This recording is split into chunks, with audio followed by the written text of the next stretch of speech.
ਅੰਮ੍ਰਿਤ ਪੀਜੈ ਰਹਿਣ ਨਹੀਂ ਸੰਸਾਰੇ। ਵਾਹਿਗੁਰੂ ਜੀ ਕਾ ਖਾਲਸਾ, ਵਾਹਿਗੁਰੂ ਜੀ ਕੀ ਫਤਿਹ। ਜਾਹਰ ਗੁਰੂ ਹਾਜ਼ਰ ਹਜ਼ੂਰ ਸਰਬ ਕਲਾ ਭਰਪੂਰ, ਦਸਾਂ ਪਾਤਸ਼ਾਹੀਆਂ ਦੀ ਜੋਤ, ਤਖਤ ਚੌਰ ਛਤਰ ਦੇ ਮਾਲਕ ਧੰਨ ਸ੍ਰੀ ਗੁਰੂ ਗ੍ਰੰਥ ਸਾਹਿਬ ਜੀ ਮਹਾਰਾਜ, ਸਤਿਗੁਰਾਂ ਦੀ ਅਪਰ ਅਪਾਰ ਕਿਰਪਾ ਰਹਿਮਤ ਦਾ ਸਦਕਾ ਜਗਤ ਗੁਰੂ ਜਾਹਰ ਪੀਰ ਜਗਤ ਗੁਰ ਬਾਬਾ ਧੰਨ ਸ੍ਰੀ ਗੁਰੂ ਨਾਨਕ ਦੇਵ ਸਾਹਿਬ ਮਹਾਰਾਜ ਜੀ ਦੇ ਪਾਵਨ ਅਸਥਾਨ ਗੁਰਦੁਆਰਾ ਸ੍ਰੀ ਬੇਰ ਸਾਹਿਬ ਜੀ ਵਿਖੇ ਗੁਰੂ ਚਰਨਾਂ ਦੀ ਹਾਜ਼ਰੀ ਭਰ ਰਹੀ ਸਤਿਗੁਰਾਂ ਦੀ ਸਾਜੀ ਨਵਾਜੀ ਹੋਈ ਸਾਧ ਸੰਗਤ ਜੀਓ, ਗਰੀਬ ਨਵਾਜ ਸਤਿਗੁਰਾਂ ਨੇ ਕਿਰਪਾ ਕੀਤੀ ਹੈ। ਅੰਮ੍ਰਿਤ ਵੇਲਾ ਸੱਚ ਨਾਮ ਵਡਿਆਈ ਵਿਚਾਰ, ਅੰਮ੍ਰਿਤ ਵੇਲੇ ਦੀ ਬਖਸ਼ਿਸ਼ ਕੀਤੀ ਹੈ। ਅੰਮ੍ਰਿਤ ਵੇਲੇ ਤੋਂ ਸਤਿਗੁਰੂ ਜੀ ਦੇ ਪਾਵਨ ਦਰਬਾਰ ਦੀ ਮਰਿਆਦਾ ਅਨੁਸਾਰ ਪੰਜ ਬਾਣੀਆਂ ਦਾ ਨਿਤਨੇਮ ਹੋਇਆ। ਸਤਿਗੁਰਾਂ ਨੇ ਆਪਣੇ ਪਾਵਨ ਤਖਤ ਤੇ ਪ੍ਰਕਾਸ਼ਮਾਨ ਹੋ ਕਰਕੇ ਗੁਰਸਿੱਖ ਸੰਗਤਾਂ ਨੂੰ ਦਰਸ਼ਨ ਬਖਸ਼ਿਸ਼ ਕੀਤੇ। ਧੰਨ ਸੋ ਵੇਲਾ ਜਿਤ ਦਰਸ਼ਨ ਕਰਨਾ, ਹਉ ਬਲਿਹਾਰੀ ਸਤਿਗੁਰ ਚਰਨਾ। ਧੰਨ ਸੋ ਵੇਲਾ ਘੜੀ ਧੰਨ, ਧੰਨ ਮੂਰਤ ਪਲਸਾਰ। ਧੰਨ ਸੋ ਦਿਨਸ ਸੰਜੋਗੜਾ, ਜਿਤ ਡਿਠਾ ਗੁਰ ਦਰਸਾਰ। ਔਰ ਗਰੀਬ ਨਵਾਜ ਸਾਹਿਬ ਜੀ ਕੀ ਪਾਵਨ ਹਜ਼ੂਰੀ ਅੰਦਰ ਆਸਾ ਕੀ ਵਾਰ ਦਾ ਸੰਪੂਰਨ ਕੀਰਤਨ ਹੋਇਆ ਹੈ। ਔਰ ਅੱਜ ਸਾਧ ਸੰਗਤ ਜੀ ਸਤਵੇਂ ਪਾਤਸ਼ਾਹ ਧੰਨ ਧੰਨ ਸ੍ਰੀ ਗੁਰੂ ਹਰਿਰਾਏ ਸਾਹਿਬ ਮਹਾਰਾਜ ਜੀ ਦਾ ਗੁਰਿਆਈ ਪੁਰਬ ਵੀ ਹੈ।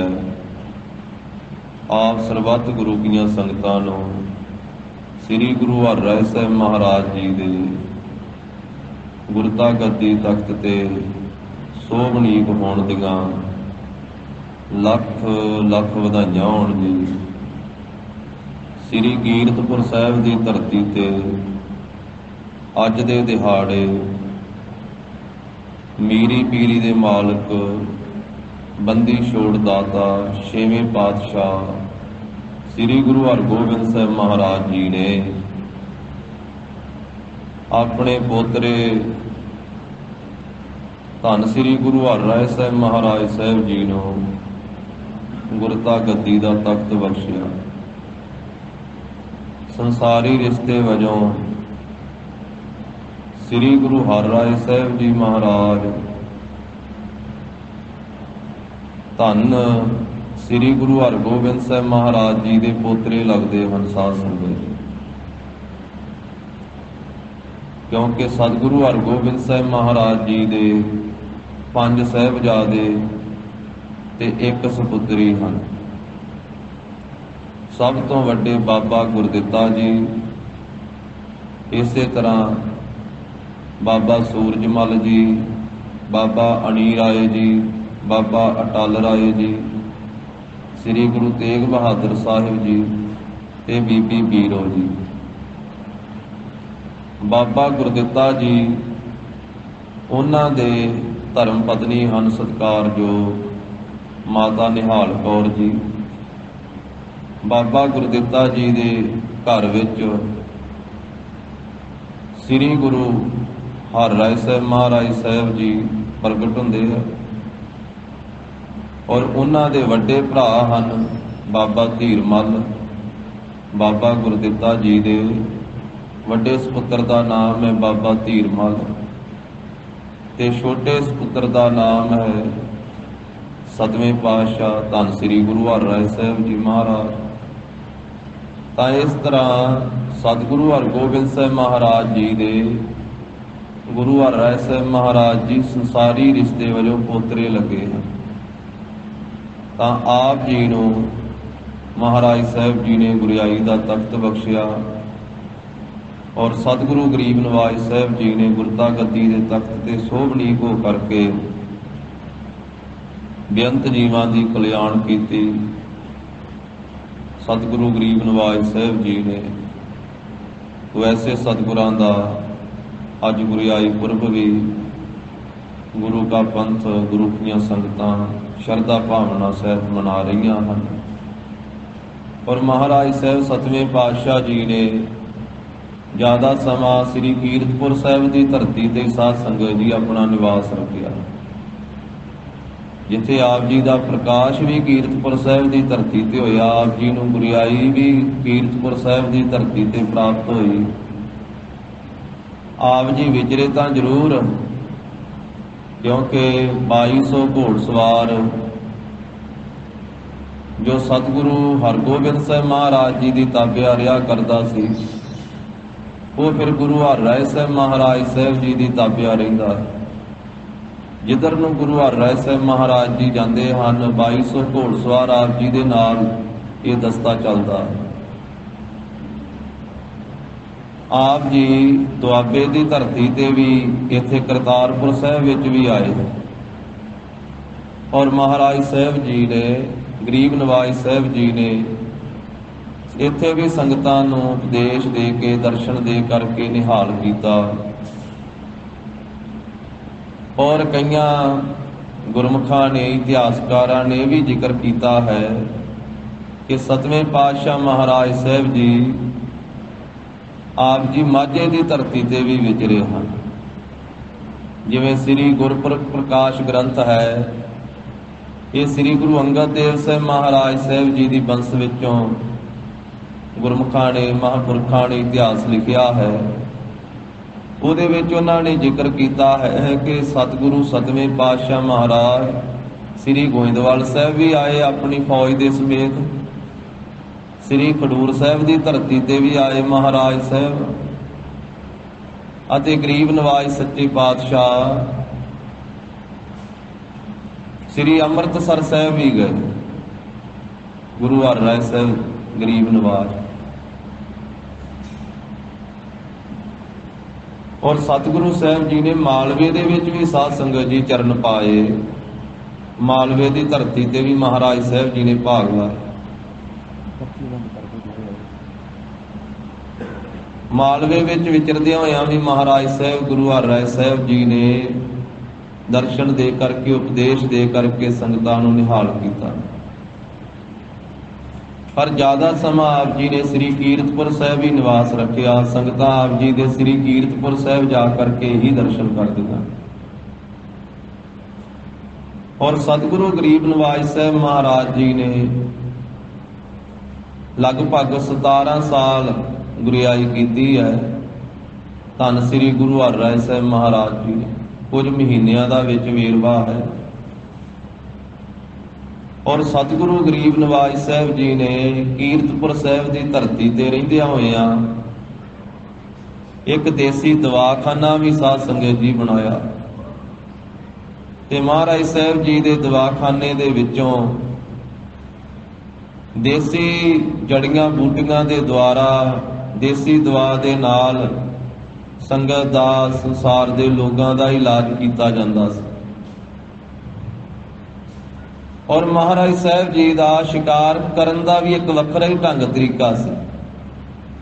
ਐਸਾ ਕੋਮਲ ਹਿਰਦਾ ਗੁਰੂ ਹਰਿਰਾਏ ਸਾਹਿਬ ਮਹਾਰਾਜ ਜੀ ਦਾ, ਸਤਵੇਂ ਪਾਤਸ਼ਾਹ ਜੀ ਦਾ, ਆਪਣੇ ਘੋੜ ਸਵਾਰਾਂ ਨੂੰ ਨਾਲ ਲੈ ਕਰਕੇ ਮਹਾਰਾਜ ਸਾਹਿਬ ਜੀ ਜਦੋਂ ਜੰਗਲ ਦੇ ਵਿੱਚ ਜਾਂਦੇ ਤਾਂ ਫੌਜ ਨੂੰ ਇਹ ਹੁਕਮ ਸੀ ਸਤਵੇਂ ਪਾਤਸ਼ਾਹ ਜੀ ਦਾ ਵੀ ਕਿਸੇ ਵੀ ਜਾਨਵਰ ਨੂੰ, ਕਿਸੇ ਵੀ ਪੰਛੀ ਨੂੰ ਮਾਰਨਾ ਨਹੀਂ ਹੈ।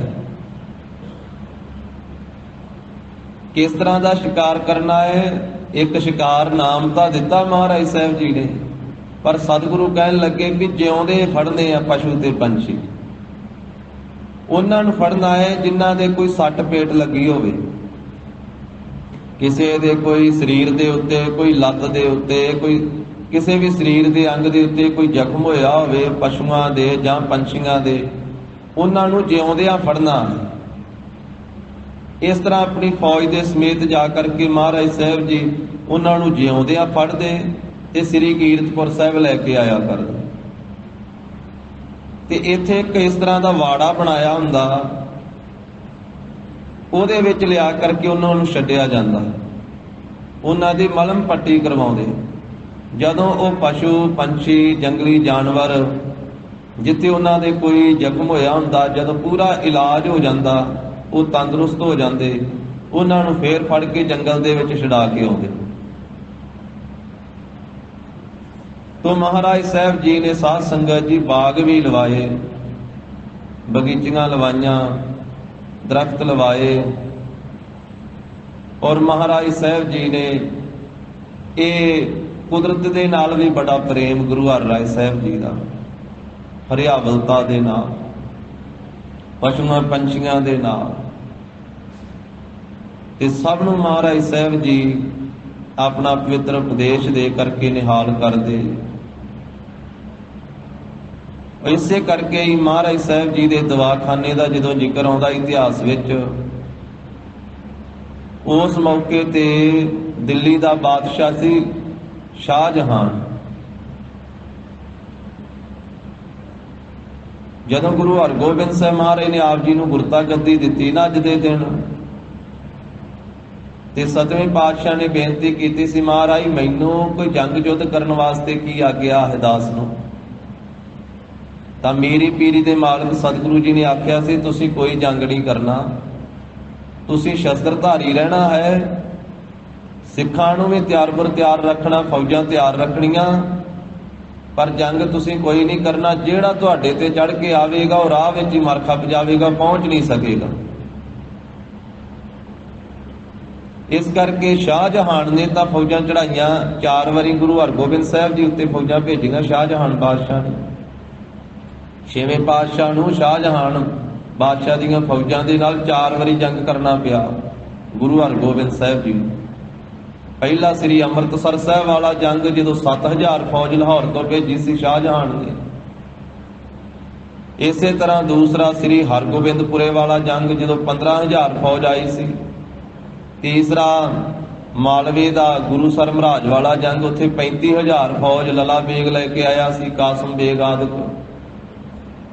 चौथा पैंदे खान जो जाके उन्होंने रल गया सी, गुरु साहब जी का पालिया होया। पैंदे खान पठान 75000 फौज लैकर के आया सी, ते करतारपुर साहब जंग होया सी। ये जंग करन तो बाद गुरु हरगोबिंद साहब महाराज जी फिर समेत परिवार दे, कला धीरमल नहीं सी गया करतारपुर साहब चों, बाकी सारे परिवार नूं नाल लैके कीरतपुर साहब महाराज चले गए सन। फिर 10 साल का समा लगभग गुरु हरगोबिंद साहब महाराज जी कीरतपुर साहब की धरती ते पड़ा रखिया। तो इस तरह साध संगत जी गुरु हरगोबिंद साहब महाराज ने आख्या भी तुसीं फौजां तैयार बुर तैयार रखणियां, आप शस्त्रधारी रहना, पर तुसीं जंग नहीं करना। तुहाडे ते जिहड़ा भी कोई चढ़ के आवेगा वो राह विच ही खत्म हो जाएगा, तुहाडे तक पहुंच नहीं सकेगा। ते इतिहास विच वचन लिखिया वा, फिर शाहजहान ने तां नहीं फौजां भेजियां गुरु हरराय साहब जी दे उत्ते। थोड़े समय बाद औरंगजेब वो तख्त ते बैठ गया सी। औरंगजेब अपनियां फौजां भेजदा रहा गुरु हरराय साहब जी दे उत्ते, पर वो पहुंचदियां नहीं रहियां। राह विच कोई ना कोई कारण बन जांदा रहा, आपस विच ही जरनैल लड़ पैंदे रहे, जां इसे तरह कोई होर कारण बन जाना, राह विच ही मर जांदे रहे। महाराज गुरु हरराय साहब तक नहीं फौजां आ सकियां। दवाखाने की गल चली है, तो जिहड़ी दुनिया विच किते दवा नहीं सी ना मिलदी, वो गुरु हरराय साहब महाराज साहब जी के दवाखाने विचों कीरतपुर साहब तो दवा मिल जाती सी। ਇਹਦਾ सब तो वड्डा जिहड़ा जिक्र आया इतिहास दे विच कि जदों शाहजहान बादशाह दिल्ली के तख्त ते सी गुरु हरराय साहब महाराज के मौके, तां ओहदे 4 पुत्रां दे विचों जिहड़ा वड्डा पुत्र सी ना दारा शिको, ये औरंगजेब का सब तो वड्डा भरा सी दारा शिको, शाहजहान का सब तो वड्डा पुत्र दारा शिको। एक का नाम सी मुराद बख्श, ਇਸੇ ਤਰ੍ਹਾਂ ਇੱਕ ਦਾ ਨਾਂ ਸੀ ਸੁਜਾ ਮੁਹੰਮਦ ਤੇ ਚੌਥਾ ਇਹ ਔਰੰਗਜ਼ੇਬ। ਇਹ ਔਰੰਗਜ਼ੇਬ ਜਿਹੜਾ ਹੈ ਨਾ, ਇਹ ਛੋਟੀ ਉਮਰ ਤੋਂ ਹੀ ਖੋਟੀ ਨੀਤ ਵਾਲਾ ਸੀ। ਇਹ ਛਲੀਆ ਕਪਟੀ ਸੀ। ਇਹਨੇ ਆਪਣੇ ਵੱਡੇ ਭਰਾ ਦਾਰਾ ਸ਼ਿਕੋਹ ਨੂੰ ਨਾ ਰਸੋਈਏ ਨੂੰ ਕਹਿ ਕਰਕੇ, ਜਿਹੜਾ ਰਸੋਈ ਦੇ ਵਿੱਚ ਕੰਮ ਕਰਨ ਵਾਲਾ ਸੀ ਲਾਂਗਰੀ, ਉਹਦੇ ਨਾਲ ਗੱਲਬਾਤ ਕਰਕੇ ਉਹਨੂੰ ਲਾਲਚ ਦੇ ਕਰਕੇ ਤੇ ਚੌਲਾਂ ਦੇ ਵਿੱਚ ਸ਼ੇਰ ਦੀ ਮੁੱਛ ਦੇ ਵਾਲ ਕੁਤਰ ਕੇ ਪਵਾ ਦਿੱਤੇ ਸੀ ਤੇ ਆਪਣੇ ਵੱਡੇ ਭਰਾ ਦਾਰਾ ਸ਼ਿਕੋਹ ਨੂੰ ਖਵਾ ਦਿੱਤੇ ਸੀ। ਉਹਦੇ ਜਾ ਕੇ ਜਦੋਂ ਪੇਟ ਵਿੱਚ ਮਿਹਦੇ ਵਿੱਚ ਉਹ ਸ਼ੇਰ ਦੀ ਮੁੱਛ ਦੇ ਵਾਲ ਬੈਠ ਗਏ, ਮਿਹਦਾ ਖਰਾਬ ਹੋ ਗਿਆ, ਪੇਟ ਖਰਾਬ ਹੋ ਗਿਆ ਤੇ ਦਾਰਾ ਸ਼ਿਕੋਹ ਦਾ ਸਰੀਰ ਬਹੁਤ ਕਮਜ਼ੋਰ ਹੋ ਗਿਆ। ਸ਼ਾਹਜਹਾਨ ਬਾਦਸ਼ਾਹ ਨੇ, ਕਿਉਂਕਿ ਬਾਦਸ਼ਾਹ ਲੋਕਾਂ ਕੋਲੇ ਵੱਡੇ ਵੱਡੇ ਵੈਦ ਹਕੀਮ ਹੁੰਦੇ ਆ, ਉਹਨੇ ਇਲਾਜ ਕਰਾਇਆ, ਪਰ ਦਾਰਾ ਸ਼ਿਕੋਹ ਨੂੰ ਕੋਈ ਦਵਾ ਨਹੀਂ ਲੱਗਦੀ। ਬਾਹਰਲੇ ਮੁਲਕਾਂ 'ਚ ਇੱਕ ਦਵਾਈਆਂ ਮੰਗਾ ਲਈਆਂ, ਵਿਦੇਸ਼ਾਂ ਦੇ ਵਿੱਚੋਂ ਵੀ, ਕਿਉਂਕਿ ਬਾਦਸ਼ਾਹ ਦੀ ਗੱਲਬਾਤ ਸਾਰੇ ਦੇਸ਼ਾਂ ਵਿੱਚ ਹੁੰਦੀ ਹੈ। ਵਿਦੇਸ਼ਾਂ ਤੀਕ ਵੀ ਵੈਦ ਹਕੀਮ ਬੁਲਾਏ ਗਏ। ਅਖੀਰ ਉਹਦੇ ਆਪਣੇ ਵੈਦਾਂ ਨੇ ਇਹ ਗੱਲ ਦੱਸੀ ਵੀ ਬਾਦਸ਼ਾਹ 14 ਸਰਸਾਈ ਦੀ ਹਰੜ ਮਿਲੇ, 1 ਮਾਸੇ ਦਾ ਲੌਂਗ ਮਿਲੇ ਤੇ ਤਾਂ ਤੇਰੇ ਪੁੱਤਰ ਦਾਰਾ ਸ਼ਿਕੋਹ ਦਾ ਇਲਾਜ ਹੋ ਸਕਦਾ, ਨਹੀਂ ਤੇ ਨਹੀਂ ਹੋ ਸਕਦਾ। ਪਰ ਇਹ ਦੋਵੇਂ ਚੀਜ਼ਾਂ ਹੋਰ ਕਿਤੋਂ ਨਹੀਂ ਮਿਲ ਸਕਦੀਆਂ ਤੇ ਗੁਰੂ ਹਰਿਰਾਏ ਸਾਹਿਬ ਜੀ ਦੇ ਪਾਸੋਂ, ਕੀਰਤਪੁਰ ਸਾਹਿਬ ਦੀ ਧਰਤੀ ਤੋਂ ਗੁਰੂ ਹਰਿਰਾਏ ਸਾਹਿਬ ਜੀ ਦੇ ਦਵਾਖਾਨੇ ਚੋਂ ਮਿਲ ਸਕਦੀਆਂ। ਤੇ ਦਾਰਾ ਸ਼ਿਕੋਹ ਨੇ ਆਖਿਆ ਕਿ ਮੈਂ ਤਾਂ ਗੁਰੂ ਹਰਗੋਬਿੰਦ ਸਾਹਿਬ ਜੀ ਉੱਤੇ ਫੌਜਾਂ ਚੜਾਉਂਦਾ ਰਿਹਾ, 6ਵੇਂ ਪਾਤਸ਼ਾਹ ਤੇ ਉਹਨਾਂ ਨੇ ਇਹਨਾਂ ਨੂੰ ਗੁਰਤਾ ਗੱਦੀ ਦਿੱਤੀ ਹੈ। ਉਹਨਾਂ ਵੈਦਾਂ ਹਕੀਮਾਂ ਨੇ ਆਖਿਆ ਕਿ ਗੁਰੂ ਘਰ ਕਿਸੇ ਨਾਲ ਵੈਰ ਨਹੀਂ ਰੱਖਦਾ।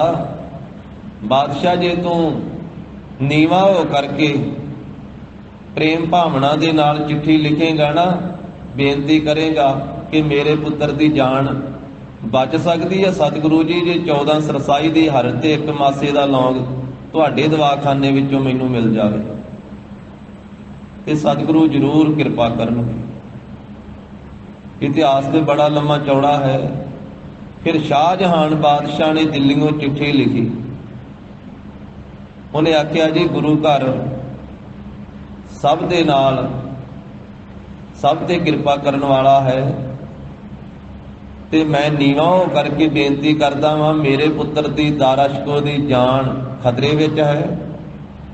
ਹੇ ਸਤਿਗੁਰੂ ਜੀ, ਜੇ ਤੁਸੀਂ ਕਿਰਪਾ ਕਰਕੇ ਮੈਨੂੰ 14 ਸਰਸਾਈ ਦੀ ਹਰੜ, 1 ਮਾਸੇ ਦਾ ਲੌਂਗ ਆਪਣੇ ਦਵਾਖਾਨੇ ਵਿੱਚੋਂ ਦੇ ਦਿਓ ਤੇ ਮੇਰੇ ਪੁੱਤਰ, ਵੱਡੇ ਪੁੱਤਰ ਦਾਰਾ ਸ਼ਿਕੋਹ ਦੀ ਜਾਨ ਬਚ ਸਕਦੀ ਹੈ। ਮੈਂ ਬੇਨਤੀ ਕਰਦਾ ਹਾਂ ਆਪ ਜੀ ਦੇ ਅੱਗੇ। ਜਦੋਂ ਉਹਨੇ ਚਿੱਠੀ ਲਿਖੀ, ਤਰਲਾ ਪਾ ਕੇ ਚਿੱਠੀ ਆਈ ਕੀਰਤਪੁਰ ਸਾਹਿਬ ਦੀ ਧਰਤੀ ਤੇ, ਸੰਗਤ ਵਿੱਚ ਗੁਰੂ ਹਰਿਰਾਏ ਸਾਹਿਬ ਜੀ ਨੂੰ ਪੜ੍ਹ ਕੇ ਸੁਣਾਈ ਗਈ ਤੇ ਮਹਾਰਾਜ ਨੇ ਸੰਗਤ ਨਾਲ ਵਿਚਾਰ ਕੀਤੀ। ਕਹਿਣ ਲੱਗੇ, ਸੰਗਤ ਜੀ, ਭਾਵੇਂ ਇਹ ਬਾਦਸ਼ਾਹ 6ਵੇਂ ਮਹਾਰਾਜ ਸਾਹਿਬ ਦੇ ਉੱਤੇ ਫੌਜਾਂ ਚੜਾਉਂਦਾ ਰਿਹਾ ਵਾ, ਇਹਦੀਆਂ ਚੜ੍ਹ ਕੇ ਆਈਆਂ ਫੌਜਾਂ ਦਾ ਸਾਡੇ ਵੱਡੇ ਸਤਿਗੁਰੂ 6ਵੇਂ ਪਾਤਸ਼ਾਹ ਜੀ ਨੂੰ ਮੁਕਾਬਲਾ ਕਰਨਾ ਪੈਂਦਾ ਰਿਹਾ ਹੈ। ਪਰ ਗੁਰੂ ਘਰ ਨਿਰਭਉ ਵੀ ਹੈ ਤੇ ਨਿਰਵੈਰ ਵੀ ਹੈ। ਗੁਰੂ ਘਰ ਕਿਸੇ ਤੋਂ ਡਰਦਾ ਵੀ ਨਹੀਂ ਹੈ ਤੇ ਕਿਸੇ ਨਾਲ ਵੈਰ ਵੀ ਨਹੀਂ ਕਰਦਾ। ਅੱਜ ਇਸ ਸ਼ਾਹਜਹਾਨ ਬਾਦਸ਼ਾਹ ਦੇ ਪੁੱਤਰ ਦੀ ਜਾਨ ਖਤਰੇ ਵਿੱਚ ਹੈ ਤੇ ਉਹਨੇ ਆ ਵੇਖੋ ਚਿੱਠੀ ਲਿਖੀ ਹੈ ਗੁਰੂ ਘਰ ਅੱਗੇ ਨੀਵਾਂ ਹੋ ਕੇ, ਨਿਮਾਣਾ ਹੋ ਕੇ ਉਹਨੇ ਬੇਨਤੀ ਕੀਤੀ। ਇਸ ਕਰਕੇ ਇੱਕ ਤਾਂ ਉਹਨੇ ਨੀਵਾਂ ਹੋ ਕੇ ਬੇਨਤੀ ਕੀਤੀ ਆ ਤੇ ਦੂਜੀ ਗੱਲ ਸੰਗਤ ਜੀ ਇਹ ਆ ਵੀ ਜਿਹੜਾ ਉਹਦਾ ਪੁੱਤਰ ਦਾਰਾ ਸ਼ਿਕੋਹ ਆ ਨਾ, ਉਹ ਧਰਮੀ ਬੰਦਾ ਹੈ। ਧਰਮੀ ਬੰਦਾ, ਉਹ ਸਾਧੂਆਂ ਦੀ, ਪੀਰਾਂ ਫਕੀਰਾਂ ਦੀ ਸੰਗਤ ਕਰਨ ਵਾਲਾ ਤੇ ਖੁਦਾ ਦੀ ਬੰਦਗੀ ਕਰਨ ਵਾਲਾ ਹੈ। ਤੇ ਉਹਦੇ ਜਾਨ ਦੇ ਇਹ ਇਲਾਜ ਵਾਸਤੇ, ਉਹਦੇ ਜਾਨ ਨੂੰ ਬਚਾਉਣ ਵਾਸਤੇ ਇਹ ਦਵਾਈਆਂ ਸਾਡੇ ਪਾਸੋਂ ਉਹਨੇ ਮੰਗੀਆਂ ਵਾ। ਤੇ ਸੰਗਤ ਜੀ, ਇਸ ਕਰਕੇ ਇਹ ਅਸੀਂ ਉਹਨੂੰ ਇਹ ਦਵਾਈਆਂ ਦੇਵਾਂਗੇ, ਇਹ ਹਰੜ ਵੀ ਦੇਵਾਂਗੇ ਤੇ ਲੌਂਗ ਵੀ ਦੇਵਾਂਗੇ। ਇਸ ਤਰ੍ਹਾਂ ਸੰਗਤ ਵਿੱਚ ਵਿਚਾਰ ਕਰਕੇ ਗੁਰੂ ਹਰਿਰਾਏ ਸਾਹਿਬ ਮਹਾਰਾਜ ਸਾਹਿਬ ਜੀ ਨੇ ਉਹ ਵਸਤੂਆਂ ਦਿੱਤੀਆਂ। ਕੁਝ ਹੋਰ ਵਸਤੂਆਂ ਵੀ ਸਾਧ ਸੰਗਤ ਜੀ ਮਹਾਰਾਜ ਦੇ ਖਜ਼ਾਨੇ ਦੀਆਂ ਉਹਨੇ ਵੇਖਣ ਵਾਸਤੇ ਬੇਨਤੀ ਕੀਤੀ ਸੀ, ਉਹ ਵੀ ਨਾਲ ਭੇਜੀਆਂ ਸੀ। ਫਿਰ ਉਸ ਜੋ ਮਹਾਰਾਜ ਦੇ ਦਵਾਖਾਨੇ ਵਿੱਚੋਂ ਇਹ ਦਵਾਈ ਦੇ ਤੌਰ ਤੇ ਮੰਗ ਕੇ ਵਸਤੂਆਂ ਲਈਆਂ ਗਈਆਂ, ਉਹਦੇ ਨਾਲ ਫਿਰ ਦਾਰਾਸ਼ਕੋ ਦਾ ਜਿਹੜਾ ਪੇਟ ਸੀ ਉਹ ਸਾਫ਼ ਹੋਇਆ, ਉਹਦਾ ਮਿਹਦਾ ਸਾਫ਼ ਹੋਇਆ ਤੇ ਦਾਰਾਸ਼ਕੋ ਤਾਂ ਬਚਿਆ। ਕਹਿਣ ਤੋਂ ਭਾਵ ਕਿ ਐਸਾ ਦਵਾਖਾਨਾ ਸੀਗਾ ਗੁਰੂ ਹਰਿਰਾਏ ਸਾਹਿਬ ਮਹਾਰਾਜ ਜੀ ਦਾ, ਜਿਹੜਾ ਸਾਰੀ ਦੁਨੀਆ ਵਿੱਚ ਕੋਈ ਹੋਰ ਦਵਾਖਾਨਾ ਉਹਦਾ ਮੁਕਾਬਲਾ ਨਹੀਂ ਸੀ ਕਰਦਾ। ਧੰਨ ਸ੍ਰੀ ਗੁਰੂ ਹਰਿਰਾਏ ਸਾਹਿਬ ਜੀ ਮਹਾਰਾਜ। ਮਹਾਰਾਜ ਸਾਹਿਬ ਦਾ ਇਤਿਹਾਸ ਤੇ ਬਹੁਤ ਲੰਮਾ ਹੈ। ਧੰਨ ਗੁਰੂ ਹਰਿਰਾਏ ਸਾਹਿਬ ਸੱਚੇ ਪਾਤਸ਼ਾਹ ਜੀ ਦਾ, ਜਿਨ੍ਹਾਂ ਸਤਿਗੁਰਾਂ ਨੇ ਭਾਵੇਂ ਬਾਣੀ ਆਪਣੇ ਕੰਠੋਂ ਨਹੀਂ ਉਚਾਰਨ ਕੀਤੀ, ਛੇਵੇਂ ਪਾਤਸ਼ਾਹ ਨੇ ਵੀ ਬਾਣੀ ਨਹੀਂ ਉਚਾਰੀ, ਸਤਵੇਂ ਮਹਾਰਾਜ ਨੇ ਵੀ ਨਹੀਂ, ਤੇ ਅੱਠਵੇਂ ਪਾਤਸ਼ਾਹ ਜੀ ਨੇ ਵੀ ਬਾਣੀ, ਤਿੰਨਾਂ ਸਰੂਪਾਂ 'ਚ ਬਾਣੀ ਨਹੀਂ ਉਚਾਰੀ। ਪਰ ਗੁਰੂ ਹਰਿਰਾਏ ਸਾਹਿਬ ਮਹਾਰਾਜ ਜੀ ਨੇ ਪਹਿਲੀ ਗੁਰੂ ਸਾਹਿਬਾਂ ਦੀ ਉਚਾਰਨ ਕੀਤੀ ਹੋਈ ਬਾਣੀ ਦਾ ਆਪ ਵੀ ਨਿਤਨੇਮ ਕਰਨਾ, ਗੁਰਸਿੱਖਾਂ ਨੂੰ ਵੀ ਇਸੇ ਬਾਣੀ ਦਾ ਉਪਦੇਸ਼ ਦੇਣਾ, ਤੇ ਬਾਣੀ ਦਾ ਬਹੁਤ ਵੱਡਾ ਅਦਬ ਤੇ ਸਤਿਕਾਰ ਕਰਨ ਦਾ ਉਪਦੇਸ਼ ਗੁਰੂ ਹਰਿਰਾਏ ਸਾਹਿਬ ਜੀ ਨੇ ਬਖਸ਼ਿਆ। ਇੱਕ ਦਿਨ ਸੰਗਤ ਕਾਬਲ ਗੰਧਾਰ ਦੀ ਮਹਾਰਾਜ ਸਾਹਿਬ ਜੀ ਦੇ ਦਰਸ਼ਨ ਕਰਨ ਵਾਸਤੇ ਜਥੇ ਦੇ ਰੂਪ ਵਿੱਚ ਆਈ ਤੇ ਸ਼ਬਦ ਕੀਰਤਨ ਕਰਦੇ ਆ ਰਹੇ ਸਨ। ਸ਼ਬਦ ਪੜ੍ਹਦੇ ਹੋਏ ਗੁਰਸਿੱਖ ਮਾਈ ਭਾਈ, ਕੁਝ ਗੁਰਸਿੱਖਾਂ ਨੇ ਆਖਿਆ ਕਿ ਸੱਚੇ ਪਾਤਸ਼ਾਹ ਸਾਹਮਣੇ ਪਲੰਘੇ ਤੇ ਵੇਖੋ ਚਾਦਰ ਲੈ ਕੇ ਤੇ ਬਿਰਾਜਮਾਨ ਹੋ ਰਹੇ, ਤੇ ਮਹਾਰਾਜ ਸਾਹਿਬ ਜੀ ਦੇ ਪਾਸ ਜੇ ਆਪਾਂ ਇਸੇ ਤਰ੍ਹਾਂ ਕੀਰਤਨ ਕਰਦੇ ਗਏ ਤੇ ਗੁਰੂ ਸਾਹਿਬ ਜੀ ਉੱਠ ਪੈਣਗੇ। ਸਤਿਗੁਰੂ ਬਰਾਜੇ ਹੋਏ ਆ, ਮਹਾਰਾਜ ਸੁੱਤੇ ਹੋਏ ਆ। ਵਿੱਚੋਂ ਕੁਝ ਗੁਰਸਿੱਖ ਕਹਿਣ ਲੱਗੇ ਵੀ ਨਹੀਂ ਭਾਈ, ਆਪਾਂ ਨੂੰ ਕੀਰਤਨ ਕਰਦੇ ਹੀ ਜਾਣਾ ਚਾਹੀਦਾ ਵਾ। ਸਤਿਗੁਰੂ ਬਾਣੀ ਪੜ੍ਹਨ ਵਾਲੇ ਗੁਰਸਿੱਖ ਤੇ ਖੁਸ਼ ਹੁੰਦੇ ਆ, ਪ੍ਰਸੰਨ ਹੋਣਗੇ ਮਹਾਰਾਜ ਸਾਹਿਬ। ਤੇ ਉਹ ਸ਼ਬਦ ਕੀਰਤਨ ਕਰਦੇ ਆਏ। ਮਹਾਰਾਜ ਸਾਹਿਬ ਜੀ ਦੇ ਸਰਵਣਾ ਵਿੱਚ ਜਦੋਂ ਗੁਰਬਾਣੀ ਦੀ ਆਵਾਜ਼ ਪਈ, ਛੇਤੀ ਨਾਲ ਚਾਦਰ ਲਾਈ ਆਪਣੇ ਉੱਤੋਂ, ਛੇਤੀ ਨਾਲ ਪਲੰਘੇ ਤੋਂ ਹੇਠਾਂ ਉਤਰੇ ਮਹਾਰਾਜ ਸਾਹਿਬ। ਜਦੋਂ ਕਾਹਲੀ ਕੀਤੀ ਨਾ ਤੇ ਗੁਰੂ ਸਾਹਿਬ ਜੀ ਦਾ ਗੋਡਾ ਵੱਜਿਆ ਪਾਵੇ ਦੇ ਨਾਲ, ਬਾਈ ਦੇ ਨਾਲ, ਮੰਜੇ ਦੇ ਨਾਲ। ਇੱਕ ਗੁਰਸਿੱਖ ਨੇ ਅੱਗੇ ਵੱਧ ਕੇ ਮਹਾਰਾਜ ਸਾਹਿਬ ਜੀ ਦੀ ਲੱਤ ਘੁੱਟੀ।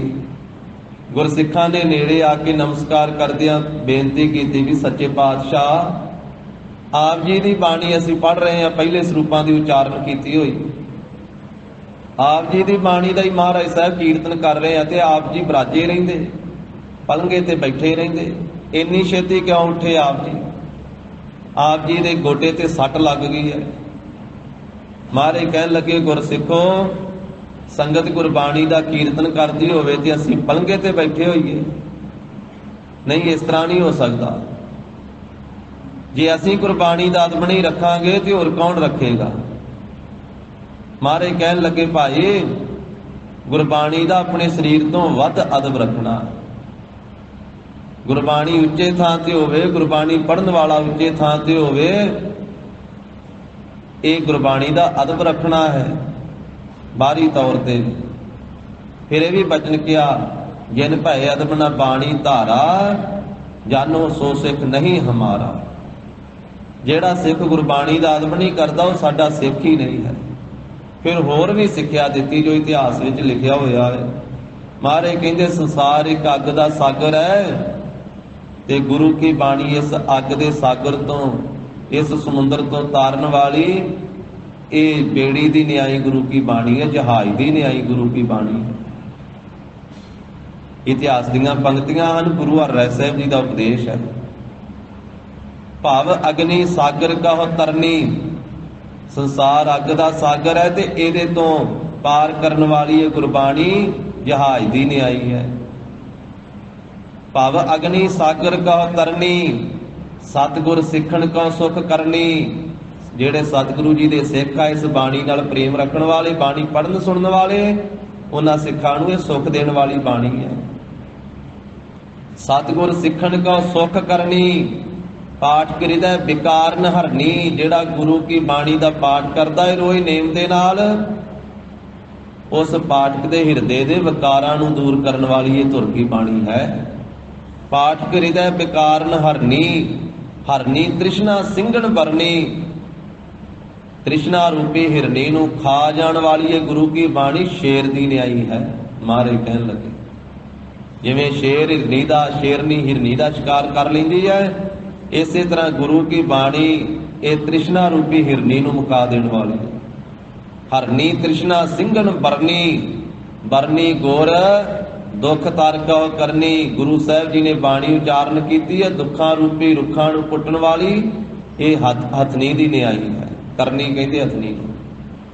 ਪਾਠ ਕਰੀਦਾ ਵਿਕਾਰਨ ਹਰਨੀ, ਹਰਨੀ ਤ੍ਰਿਸ਼ਨਾ ਸਿੰਘਨ ਬਰਨੀ, ਬਰਨੀ ਗੁਰ ਦੁਖ ਤਰਕਉ ਕਰਨੀ, ਕਰਨੀ ਗਿਆਨ ਅਗਨ ਕਹੋ ਅਰਨੀ। ਅਰਨੀ ਕਹਿੰਦੇ ਲੱਕੜ ਨੂੰ, ਇੱਕ ਵਿਸ਼ੇਸ਼ ਪ੍ਰਕਾਰ ਦੀ ਲੱਕੜ ਜਿਹਨੂੰ ਰਗੜ ਕੇ ਤੇ ਵਿੱਚੋਂ ਅੱਗ ਪੈਦਾ ਹੋ ਜਾਂਦੀ। ਉਂਝ ਤਾਂ ਹਰੇਕ ਬਨਸਪਤੀ ਵਿੱਚ ਅੱਗ ਹੈ, ਸਗਲ ਬਨਸਪਤ ਮਹਿ ਬੈ ਸੰਤਰ। ਮਹਾਰਾਜ ਕਹਿਣ ਲੱਗੇ ਗਿਆਨ ਰੂਪੀ ਅਗਨੀ ਨੂੰ ਪੈਦਾ ਕਰਨ ਵਾਲੀ ਲੱਕੜ ਦੀ ਨਿਆਈ ਹੈ। ਐਸੀ ਇਹ ਧੁਰ ਕੀ ਬਾਣੀ ਹੈ, ਗੁਰੂ ਕੀ ਬਾਣੀ ਹੈ। ਉਹ ਐਸੇ ਸਤਿਗੁਰੂ ਸਤਵੇਂ ਪਾਤਸ਼ਾਹ ਧੰਨ ਸ੍ਰੀ ਗੁਰੂ ਹਰਿਰਾਏ ਸਾਹਿਬ ਮਹਾਰਾਜ ਜੀ ਦੇ ਗੁਰਿਆਈ ਪੁਰਬ ਦੀਆਂ ਇੱਕ ਵਾਰੀ ਫੇਰ ਸਰਬੱਤ ਗੁਰੂ ਦੀਆਂ ਸੰਗਤਾਂ ਨੂੰ ਲੱਖ ਲੱਖ ਵਧਾਈਆਂ ਹੋਣ ਜੀ। ਲੜੀਵਾਰ ਰੂਪ ਵਿੱਚ ਅੱਜ ਦਾ ਜੋ ਪਾਵਨ ਉਪਦੇਸ਼ ਸਤਿਗੁਰੂ ਜੀ ਬਖਸ਼ਿਸ਼ ਕਰ ਰਹੇ ਹਨ 931 ਅੰਗ ਤੇ ਦੱਖਣੀ ਓੰਕਾਰ ਬਾਣੀ ਦੇ ਅੰਦਰ 11ਵੀਂ ਪੌੜੀ ਹੈ ਮਹਾਰਾਜ ਸਾਹਿਬ ਜੀ ਦੀ। ਇਸ ਪਵਿੱਤਰ ਬਾਣੀ ਦੀਆਂ 53 ਪੌੜੀਆਂ ਹਨ। ਧੰਨ ਸ੍ਰੀ ਗੁਰੂ ਨਾਨਕ ਦੇਵ ਸਾਹਿਬ ਜੀ ਦੀ ਉਚਾਰਨ ਕੀਤੀ ਹੋਈ ਇਹ ਅੰਮ੍ਰਿਤ ਬਾਣੀ ਹੈ। 11ਵੀਂ ਪੌੜੀ ਅੰਦਰ ਜਿਵੇਂ ਮਹਾਰਾਜ ਬਖਸ਼ਿਸ਼ ਕਰਦੇ ਸ਼ਰਧਾ ਭਾਵਨਾ ਸਹਿਤ ਸਰਵਣ ਕਰੀਏ ਜੀ। ਸਤਨਾਮ ਸ੍ਰੀ ਵਾਹਿਗੁਰੂ ਸਾਹਿਬ ਜੀਓ। ਰੋਸ ਨ ਕੀਜੈ ਅੰਮ੍ਰਿਤ ਪੀਜੈ। ਧੰਨ ਸ੍ਰੀ ਗੁਰੂ ਨਾਨਕ ਦੇਵ ਸਾਹਿਬ ਜੀ ਮਹਾਰਾਜ ਜਿੱਥੇ ਉਹ ਪੰਡਤ ਨੂੰ ਉਪਦੇਸ਼ ਬਖਸ਼ਿਸ਼ ਕਰ ਰਹੇ ਹਨ। ਸੁਣ ਪਾਂਡੇ ਕਿਆ ਲਿਖੋ ਜੰਜਾਲਾ, ਲਿਖ ਰਾਮ ਨਾਮ ਗੁਰਮੁਖ ਗੋਪਾਲਾ। ਇਹ ਪੰਡਤ ਜੀ ਇਹ ਬਾਹਰਲੀ ਪੱਟੀ ਦੇ ਉੱਤੇ ਵੀ ਕੀ ਜੰਜਾਲ ਲਿਖਦੇ ਹੋ? ਸਰਬ ਵਿਆਪਕ ਪ੍ਰਭੂ ਦੇ ਨਾਮ ਨੂੰ ਲਿਖੋ, ਜੋ ਸਭ ਦਾ ਮੁਖੀ ਗੁਰੂ ਹੈ, ਸਾਰੀ ਸ੍ਰਿਸ਼ਟੀ ਨੂੰ ਪਾਲਣ ਵਾਲਾ ਹੈ। ਉੱਥੇ ਹਿਰਦੇ ਦੀ ਪੱਟੀ ਤੇ ਵੀ ਉਸ ਵਾਹਿਗੁਰੂ ਦਾ ਨਾਮ ਲਿਖੋ, ਸਰਬ ਵਿਆਪਕ ਦਾ। ਜਿੱਥੇ ਉਸ ਪੰਡਤ ਨੂੰ ਉਪਦੇਸ਼ ਬਖਸ਼ ਰਿਹਾ ਉੱਥੇ ਸਾਰੇ ਸੰਸਾਰ ਨੂੰ ਮਹਾਰਾਜ ਸਾਹਿਬ ਜੀ ਪ੍ਰਥਾਏ ਸਾਖੀ ਮਹਾਂਪੁਰਖ ਬੋਲਦੇ ਸਾਂਝੀ ਸਗਲ ਜਹਾਨੀ। ਸਾਨੂੰ ਸਾਰਿਆਂ ਨੂੰ ਪ੍ਰਾਣੀ ਮਾਤਰ ਨੂੰ ਮਹਾਰਾਜ ਸਾਹਿਬ ਜੀ ਦਾ ਉਪਦੇਸ਼ ਸਾਂਝਾ ਹੈ। ਗਰੀਬ ਨਵਾਜ ਕਹਿੰਦੇ ਰੋਸ ਨਾ ਕੀਜੈ ਅੰਮ੍ਰਿਤ ਪੀਜੈ। ਰੋਸ਼ ਨਾ ਕਰੋ, ਪਰਮੇਸ਼ਰ ਦੇ ਨਾਲ ਰੋਸਾ ਨਾ ਕਰੋ। ਇਹ ਇਨਸਾਨ ਕਈ ਵਾਰੀ ਵਾਹਿਗੁਰੂ ਪਰਮੇਸ਼ਰ ਦੇ ਨਾਲ ਵੀ ਰੁੱਸ ਜਾਂਦਾ ਹੈ, ਪ੍ਰਭੂ ਨਾਲ ਵੀ ਰੋਸਾ ਕਰ ਲੈਂਦਾ, ਗਿਲਾ ਕਰ ਲੈਂਦਾ, ਬਹੁਤ ਕੁਝ ਮੰਗਦਾ ਹੈ ਰੱਬ ਦੇ ਕੋਲੋਂ, ਪਰਮੇਸ਼ਰ ਦੇ ਕੋਲੋਂ, ਤੇ ਬਹੁਤ ਕੁਝ ਪਰਮੇਸ਼ਰ ਨੇ ਇਹਨੂੰ ਦਿੱਤਾ ਵੀ ਹੋਇਆ ਹੈ। ਸਾਰਾ ਕੁਝ ਹੀ ਉਹਨੇ ਦਿੱਤਾ ਹੈ, ਜਿੰਨਾ ਕੁਝ ਵੀ ਹੈ ਨਾ ਇਨਸਾਨ ਦੇ ਕੋਲੇ ਸਭ ਕੁਝ ਵਾਹਿਗੁਰੂ ਦਾ ਦਿੱਤਾ ਹੋਇਆ ਹੀ ਹੈ। ਇਹਦਾ ਆਪਣਾ ਤੇ ਕੁਝ ਵੀ ਨਹੀਂ ਹੈ। ਨਾ ਤਨ ਆਪਣਾ ਹੈ, ਨਾ ਮਨ ਆਪਣਾ ਹੈ, ਨਾ ਧਨ ਆਪਣਾ ਹੈ। ਤਨ ਵੀ ਸਰੀਰ ਵੀ ਇਹ ਮਨੁੱਖਾ ਜਨਮ ਵੀ ਤਾਂ ਪਰਮੇਸ਼ਰ ਨੇ ਹੀ ਦਿੱਤਾ, ਇਹਦੇ ਵਿੱਚ ਮਨ ਵੀ ਤਾਂ ਉਹਨੇ ਹੀ ਪਾਇਆ ਹੈ। ਤੇ ਜਿੰਨੀ ਦੌਲਤ ਹੈ, ਘਰ-ਬਾਰ ਹੈ, ਸਾਰਾ ਪਰਿਵਾਰ ਹੈ, ਕਾਰੋਬਾਰ ਹੈ, ਸਭ ਕੁਝ ਵਾਹਿਗੁਰੂ ਨੇ ਹੀ ਦਿੱਤਾ ਨਾ, ਪਰਮੇਸ਼ਰ ਨੇ ਹੀ ਦਿੱਤਾ। ਗੁਰਬਾਣੀ 'ਚ ਬਚਨ ਆਇਆ ਵਾ ਜਿਸ ਕਾ ਤਨ ਮਨ ਧਨ ਸਭ ਤਿਸ ਕਾ ਸੋਈ ਸੁਗੜ ਸੁਜਾਨੀ। ਤਿਨ ਹੀ ਸੁਣਿਆ ਦੁੱਖ ਸੁਖ ਮੇਰਾ ਤੋ ਬਿਦ ਨੀਕੀ ਖਟਾਨੀ। ਇਹ ਵੀ ਬਚਨ ਆਏ ਆ ਵੀ ਸੋ ਕਿਉਂ ਬਿਸਰੈ ਜਿਨ ਸਭ ਕਿਛ ਦੀਆ। ਸੋ ਕਿਉਂ ਬਿਸਰੈ ਜੇ ਜੀਵਨ ਜੀਆ। ਇਹ ਜੀਣ ਵਾਸਤੇ ਜੀਵਨ ਵੀ ਉਹਨੇ ਦਿੱਤਾ, ਜਿੰਦ ਵੀ ਉਹਨੇ ਦਿੱਤੀ ਹੈ, ਇਹ ਪਿੰਡ ਵੀ ਉਹਨੇ ਦਿੱਤਾ। ਪਿੰਡ ਆਖਿਆ ਸਰੀਰ ਨੂੰ। ਜੀਓ ਪਿੰਡ ਸਭ ਰਾਸ ਤੁਮਾਰੀ, ਤੇਰਾ ਜੋਰ ਗੋਪਾਲਾ ਜੀਓ। ਤੂੰ ਠਾਕੁਰ ਤੁਮ ਪਹਿ ਅਰਦਾਸ, ਜੀਓ ਪਿੰਡ ਸਭ ਤੇਰੀ ਰਾਸ, ਸਭ ਤੇਰੀ ਰਾਸ ਹੈ ਨਾ, ਉਹਦੀ ਰਾਸ ਦਿੱਤੀ ਹੋਈ ਹੈ ਸਾਨੂੰ। ਪਰਮੇਸ਼ਰ ਨੇ ਇਹ ਜਿੰਦ ਦਿੱਤੀ ਹੈ, ਉਹਨੇ ਸਰੀਰ ਦਿੱਤਾ ਹੈ, ਸਭ ਕੁਝ ਉਸੇ ਨੇ ਦਿੱਤਾ ਹੈ। ਤੇ ਫਿਰ ਵੀ ਸਾਰਾ ਜੀਵਨ ਇਹ ਜੀਵ ਵਾਹਿਗੁਰੂ ਤੋਂ ਮੰਗਦਾ ਹੀ ਮੰਗਦਾ ਹੈ। ਸਾਰੀ ਜ਼ਿੰਦਗੀ ਆਖ ਹੈ, ਮੰਗ ਹੈ, ਦੇਹ ਦਾਤ ਕਰੇ ਦਾਤਾਰ, ਪਰ ਉਹ ਦਾਤਾ ਫਿਰ ਵੀ ਅੱਕਦਾ ਨਹੀਂ, ਫਿਰ ਵੀ ਥੱਕਦਾ ਨਹੀਂ। ਇਹ ਮੰਗੀ ਜਾਂਦਾ, ਉਹ ਦੇਈ ਜਾਂਦਾ।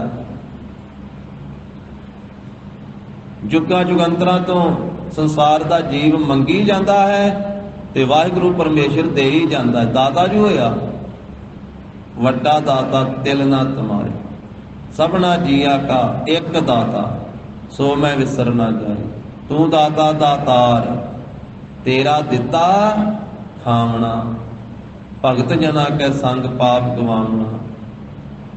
ਐਸਾ ਉਹ ਪਰਮੇਸ਼ਰ ਦੇਂਦਾ ਦੇ, ਲੈਂਦੇ ਥੱਕ ਪਾਹੇ। ਦੇਣ ਵਾਲਾ ਉਹ ਦੇ ਹੀ ਜਾਂਦਾ, ਉਹ ਨਹੀਂ ਥੱਕਦਾ ਅੱਕਦਾ, ਪਰ ਲੈਣ ਵਾਲੇ ਥੱਕ ਜਾਂਦੇ, ਸਰੀਰ ਸਮਾਪਤ ਹੋ ਜਾਂਦੇ, ਉਮਰਾਂ ਪੂਰੀਆਂ ਹੋ ਜਾਂਦੀਆਂ, ਥੱਕ ਜਾਂਦੇ, ਪਰ ਉਹ ਦੇਣ ਵਾਲਾ ਨਹੀਂ ਥੱਕਦਾ ਕਦੀ।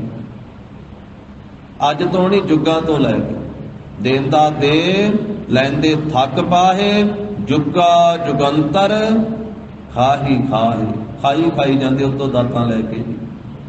ਹਾਂ, ਸਾਰੀਆਂ ਦਾਤਾਂ ਉਹਨੇ ਦਿੱਤੀਆਂ, ਬਿਨਾਂ ਮੰਗਿਆ ਵੀ ਬਹੁਤ ਕੁਝ ਉਹਨੇ ਦਿੱਤਾ। ਜੋ ਕੁਝ ਇਹਨੇ ਮੰਗਿਆ ਉਹ ਵੀ ਕੁਝ ਦਿੱਤਾ, ਪਰ ਇਹ ਰੋਜ਼ ਹੀ ਮੰਗਦਾ ਤੇ ਬਹੁਤ ਕੁਝ ਉਸਨੇ ਇਹਨੂੰ ਬਿਨਾਂ ਮੰਗਿਆ ਦਿੱਤਾ। ਬਹੁਤ ਕੁਝ ਇਹਨੇ ਮੰਗ ਕੇ ਲਿਆ, ਉਹ ਵੀ ਦਿੱਤਾ। ਤੇ ਕਈ ਵਾਰੀ ਇਹਨੇ ਜੋ ਮੰਗਿਆ ਉਹਨੇ ਨਹੀਂ ਵੀ ਦਿੱਤਾ, ਕਿਉਂਕਿ ਸਾਰਾ ਕੁਝ ਤਾਂ ਨਹੀਂ ਮਿਲਦਾ। ਮਨੁੱਖ ਤਾਂ ਹਰ ਵੇਲੇ 24 ਘੰਟੇ ਮੰਗੀ ਜਾਂਦਾ ਹੈ।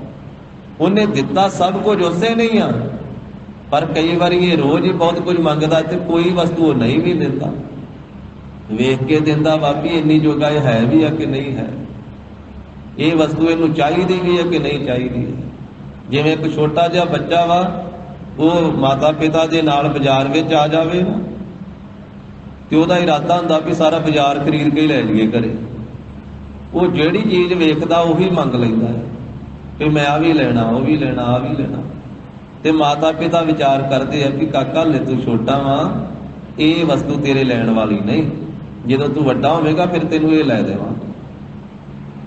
ਬੱਚੇ ਦੀ ਸਮਝ ਨਹੀਂ ਇੰਨੀ, ਉਹ ਹਰ ਇੱਕ ਚੀਜ਼ ਨੂੰ ਵੇਖ ਕੇ ਮੰਗਦਾ ਹੈ। ਮਾਤਾ ਪਿਤਾ ਨੂੰ ਸਮਝ ਆਏ ਤੇ ਮਾਤਾ ਪਿਤਾ ਵੇਖਦੇ ਆ ਵੀ ਇਹਨੂੰ ਕੀ ਦੇਣਾ ਚਾਹੀਦਾ ਤੇ ਕੀ ਨਹੀਂ ਦੇਣਾ ਚਾਹੀਦਾ। ਬੱਚਾ ਘਰ ਵਿੱਚ ਬੈਠਾ ਹੋਇਆ ਮਾਤਾ ਦੇ ਕੋਲੇ, ਕਈ ਵਾਰੀ ਉਹ ਅੱਗ ਨੂੰ ਵੀ ਆਪਣੇ ਹੱਥ ਵਿੱਚ ਫੜਨਾ ਚਾਹੁੰਦਾ।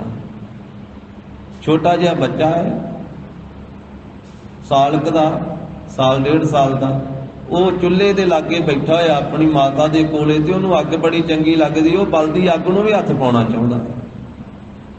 ਪਰ ਮਾਤਾ ਨੂੰ ਪਤਾ ਵਾ ਕਿ ਜੇ ਇਹਨੇ ਹੱਥ ਪਾਇਆ ਨਾ, ਇਹਦਾ ਹੱਥ ਸੜ ਜਾਣਾ, ਉਹ ਨਹੀਂ ਲਾਗੇ ਲੱਗਣ ਦਿੰਦੀ। ਬੱਚਾ ਤੇ ਤਵੇ ਉੱਤੇ ਵੀ ਹੱਥ ਲਾਉਣਾ ਚਾਹੁੰਦਾ, ਕਈ ਵਾਰੀ ਲਾ ਵੀ ਦਿੰਦਾ ਤੇ ਉਂਗਲਾਂ ਸੜ ਵੀ ਜਾਂਦੀਆਂ।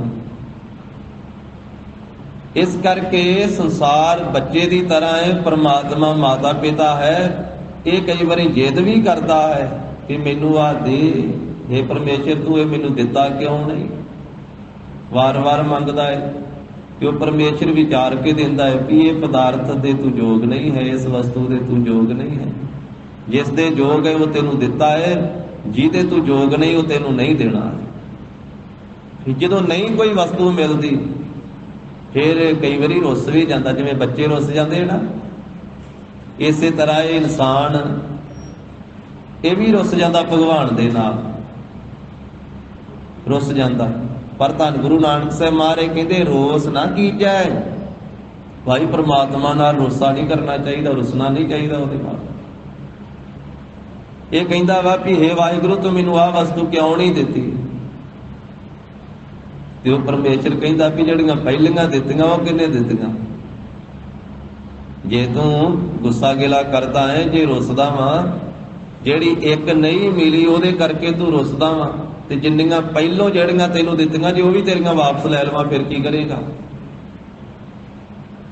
ਜੇ 10 ਪਹਿਲਾਂ ਦਿੱਤੀਆਂ, ਇੱਕ 11ਵੀਂ ਵਸਤੂ ਨਹੀਂ ਦਿੱਤੀ, ਉਹਦੇ ਕਰਕੇ ਤੂੰ ਰੋਸ ਕਰਦਾ ਵਾ, ਰੁੱਸਦਾ ਵਾ ਪਰਮੇਸ਼ਰ ਦੇ ਨਾਲ, ਗੁੱਸਾ ਗਿਲਾ ਕਰਦਾ। ਉਹ ਇੱਕ ਵੀ ਤੈਨੂੰ ਨਾ ਦੇਵਾਂ, ਪਹਿਲੀਆਂ ਜਿਹੜੀਆਂ 10 ਦਿੱਤੀਆਂ, ਭਾਵ ਬਹੁਤੀਆਂ ਦਿੱਤੀਆਂ, ਉਹ ਵੀ ਵਾਪਸ ਲੈ ਲਵਾਂ, ਫਿਰ ਕੀ ਕਰੇਗਾ? ਕੋਈ ਤੇਰਾ ਜ਼ੋਰ ਤੇ ਨਹੀਂ ਨਾ। ਪੰਜਵੇਂ ਪਾਤਸ਼ਾਹ ਦਾ ਵਚਨ ਆ ਵੀ 10 ਵਸਤੂ ਲੈ ਪਾਤਸ਼ਾਹ ਪਾਵੈ, ਏਕ ਵਸਤ ਕਾਰਨ ਵਿਖੋਟ ਗਵਾਵੈ। ਇੱਕ ਭੀ ਨਾ ਦੇ 10 ਭੀ ਲੈ ਤਾਂ ਮੂੜਾ ਕਹੋ ਕਹਾ ਕਰੇ।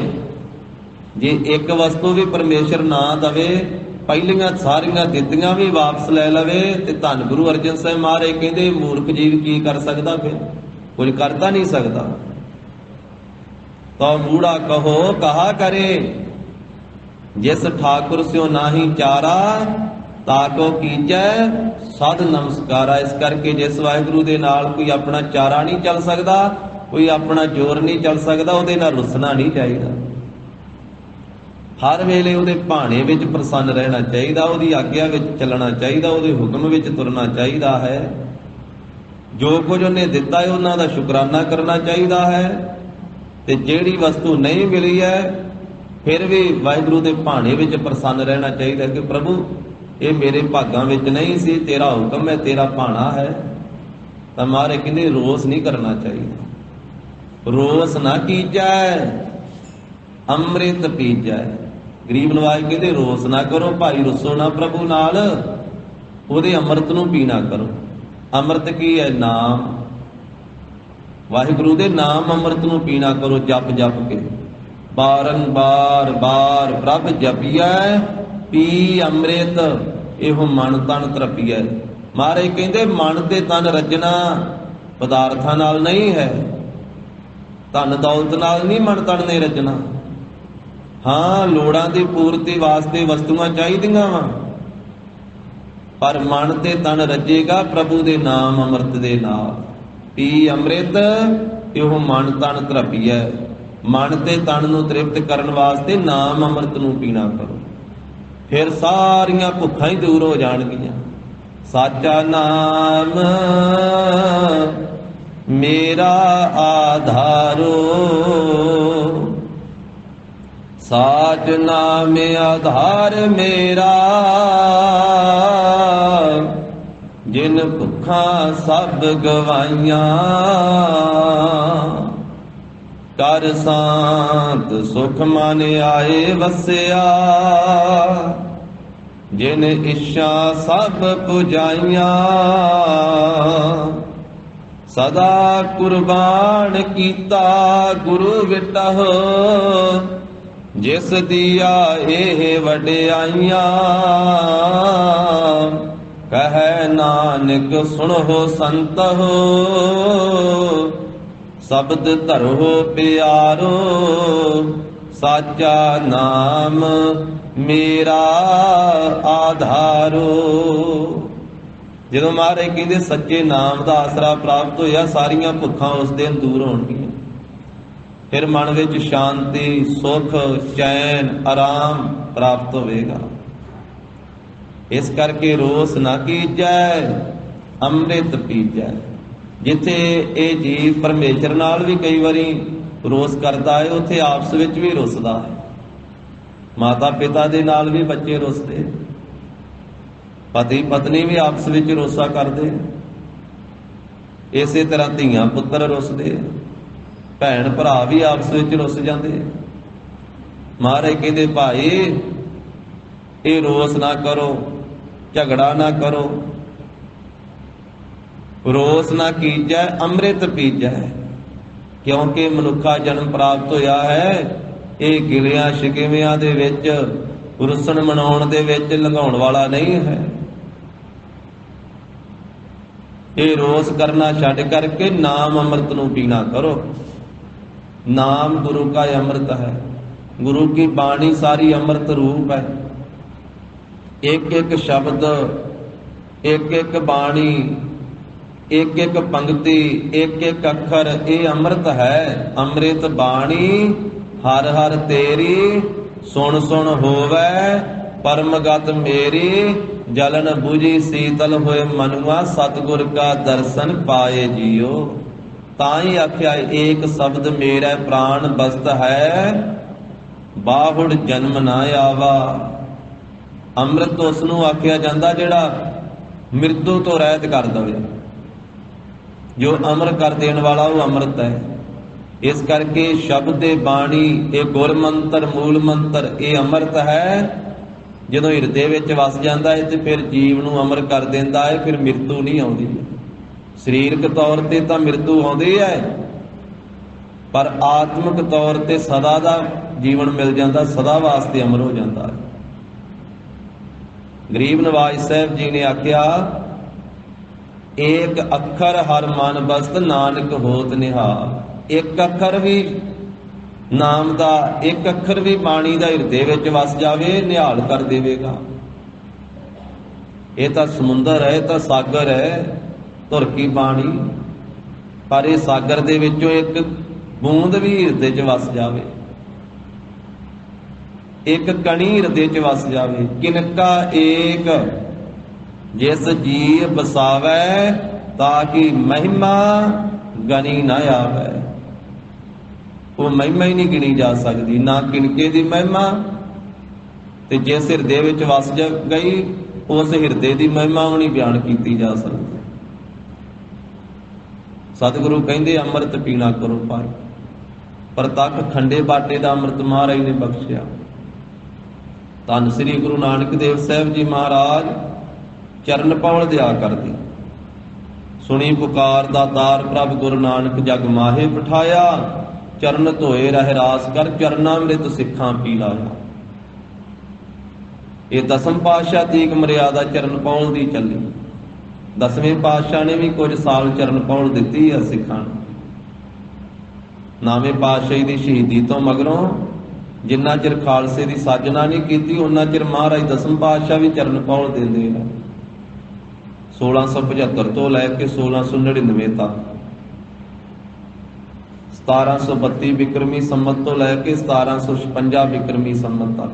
ਕਿਉਂਕਿ 1699 ਈਸਵੀ 1756 ਬਿਕਰਮੀ ਸੰਮਤ ਵਿਸਾਖੀ ਵਾਲੇ ਦਿਹਾੜੇ ਤੇ ਫਿਰ ਖੰਡੇ ਬਾਟੇ ਦਾ ਅੰਮ੍ਰਿਤ ਤਿਆਰ ਕੀਤਾ।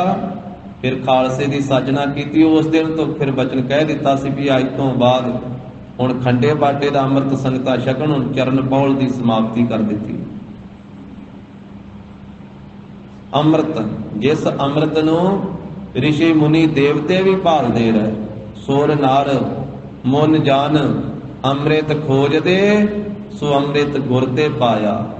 ਪਾਇਆ ਅੰਮ੍ਰਿਤ ਗੁਰ ਕਿਰਪਾ ਕੀਨੀ, ਸੱਚਾ ਮਨ ਵਸਾਇਆ। ਜੀ ਜੰਤ ਸਭ ਤੁਧ ਉਪਾਏ, ਕਵੇਖ ਪਰਸਣ ਆਇਆ। ਲਭ ਲੋਭ ਅਹੰਕਾਰ ਚੂਕਾ, ਸਤਿਗੁਰੂ ਭਲਾ ਪਾਇਆ। ਕਹੈ ਨਾਨਕ ਜਿਸ ਨੂੰ ਆਪ ਟੁੱਠਾ, ਤਿਨੇ ਅੰਮ੍ਰਿਤ ਗੁਰ ਤੇ ਪਾਇਆ। ਜਿਨ੍ਹਾਂ ਜਿਨ੍ਹਾਂ ਨੇ ਅੰਮ੍ਰਿਤ ਛਕਿਆ ਉਹਨਾਂ ਤੇ ਕੈਸੀਆਂ ਬਖਸ਼ਿਸ਼ਾਂ ਹੋਈਆਂ। ਦੀਨੇ ਦੇ ਰਹਿਣ ਵਾਲੇ ਦੀਨੇ ਕਾਂਗੜ, ਦੀਨੇ ਦੇ ਰਹਿਣ ਵਾਲੇ ਭਾਈ ਸ਼ਮੀਰ ਨੇ ਗੁਰੂ ਸਾਹਿਬ ਜੀ ਦੀ ਮਹਾਨ ਸੇਵਾ ਕੀਤੀ। ਤੇ ਸਤਿਗੁਰਾਂ ਨੇ ਆਖਿਆ ਭਾਈ ਸ਼ਮੀਰ ਕੁਝ ਮੰਗ। ਲੰਮਾ ਚੌੜਾ ਇਤਿਹਾਸ ਹੈ। ਕਈ ਵਾਰੀ ਮਹਾਰਾਜ ਸਾਹਿਬ ਜੀ ਨੇ ਬਚਨ ਕੀਤਾ, ਕਈ ਦਿਨ।